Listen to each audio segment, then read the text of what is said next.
بسم اللہ الرحمن الرحیم۔ السلام علیکم ناظرین، آج کی جو ویڈیو ہے وہ غربت کا رونا رونے والوں کے لیے ایک نصیحت ہے۔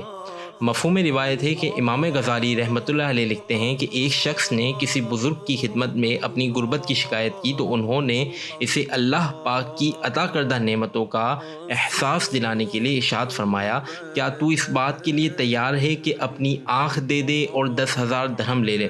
عرض کی ہرگز نہیں۔ فرمایا اچھا عقل دے دے اور 10,000 درہم لے لے؟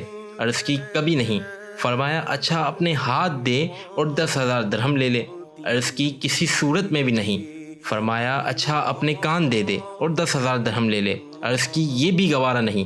فرمایا اچھا اپنے پاؤں دے دے اور 10,000 درہم لے لے؟ عرض کی یہ بھی قبول نہیں۔ انہوں نے فرمایا 50,000 درہم کا مال تیرے پاس موجود ہے اور تو پھر بھی غربت کا شکوہ کر رہا ہے۔ بحوالہ کیمیائے سعادت۔ ویڈیو پسند آنے کی صورت میں اس ویڈیو کو لائک کریں، اپنے دوستوں کے ساتھ شیئر کریں۔ الصلاۃ والسلام علیک یا رسول اللہ وعلی آلک و اصحابک یا حبیب اللہ۔